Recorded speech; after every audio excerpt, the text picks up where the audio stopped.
नमस्कार, मैं रिया जेम्स और आप देख रहे हैं ABNN न्यूज।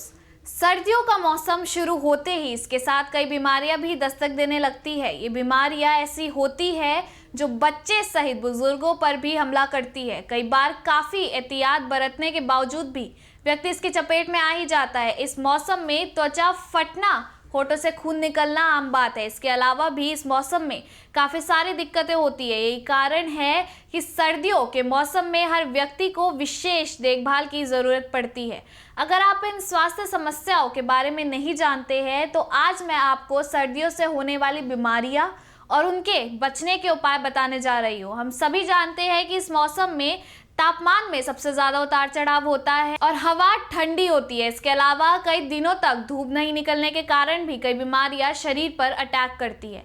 इन बीमारियों के अन्य कारण यह भी है। कोहरे के कारण एलर्जी पैदा करने वाले तत्व बढ़ जाते हैं। हवा में नमी के कारण इन्फेक्शन होता है। पर्याप्त एक्सरसाइज नहीं कर पाने के कारण बीमारियां हमला करती है। अधिक बैठने और सोने के कारण शारीरिक परेशानियां होने लगती है। अधिक भोजन के कारण मोटापा बढ़ता है। गले में खराश होना सर्दियों की एक आम समस्या है। इस मौसम में तापमान लगातार बदलता रहता है और गर्म रूम से बाहर ठंडे में निकलने से बॉडी इसकी चपेट में आ जाती है और वायरल इन्फेक्शन के कारण गले में खराश हो जाती है। ये एक ऐसी समस्या है जो बच्चों और वयस्कों में तो होती ही है, लेकिन बुजुर्गों में सबसे अधिक होती है। इससे बचने के लिए ठंड में घर से बाहर निकलते समय स्कार्फ से चेहरा ढक लेना चाहिए और गुनगुने पानी में चुटकी भर नमक डालकर गरारा करना चाहिए। इससे गले का इन्फेक्शन कम हो जाता है और खराश से राहत मिलती है। सर्दियों में ठंडी हवा के कारण अस्थमा के लक्षण बढ़ जाते हैं और गले में घरघराहट होने के साथ सांस लेने में भी तकलीफ होती है। अस्थमा के मरीजों को खास तौर से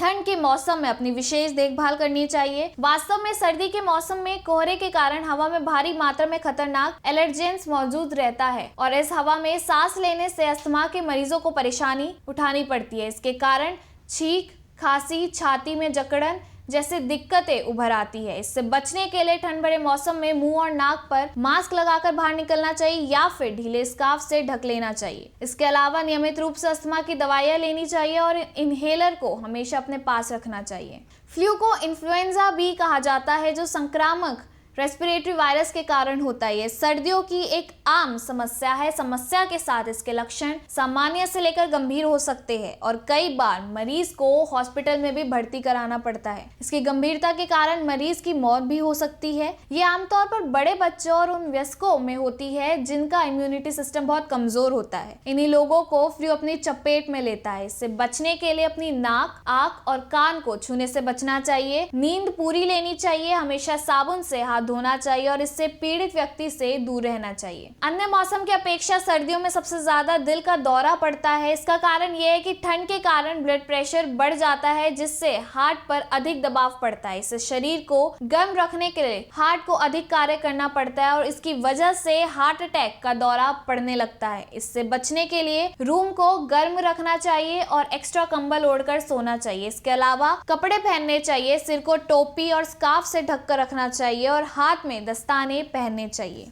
डॉक्टरों का मानना है कि ठंड के समय में हमारी बॉडी बहुत ज़्यादा हीट को कंजर्व करती है और हार्ट और फेफड़े को अधिक ब्लड सर्कुलेट करती है। इस दौरान बाहें, कंधे और घुटनों की रक्त वाहिकाएं सिकुड़ जाती है, जिसके कारण दर्द होने लगता है। इस मौसम में आर्थराइटिस रोगियों को तकलीफ बढ़ जाती है और उन्हें घुटनों में लगातार दर्द होता है, जिससे उनके जोड़ों में अकड़न के साथ दर्द होता है और उठने बैठने में तकलीफ होती है। इससे बचने के लिए रोजाना एक्सरसाइज, स्विमिंग और साइकिलिंग करनी चाहिए। इसके अलावा एरोबिक भी करना चाहिए। ये सर्दियों में होने वाली समस्या है। ये आमतौर पर तब होती है जब त्वचा और इसकी नसें जम जाती है। इसके कारण स्किन ठंडी पड़ जाती है और सुन्न होने के साथ बहुत टाइट और पीली हो जाती है। टेम्परेचर में बदलाव होने से फ्रोस्टबाइट के कारण कान, नाक और स्किन, हाथ एवं पैर की उंगलियां डैमेज हो जाती है। इससे बचने के लिए अधिक ठंड में घर से बाहर नहीं निकलना चाहिए। साथ ही नियमित एक्सरसाइज करनी चाहिए और पर्याप्त गर्म कपड़े पहनने चाहिए।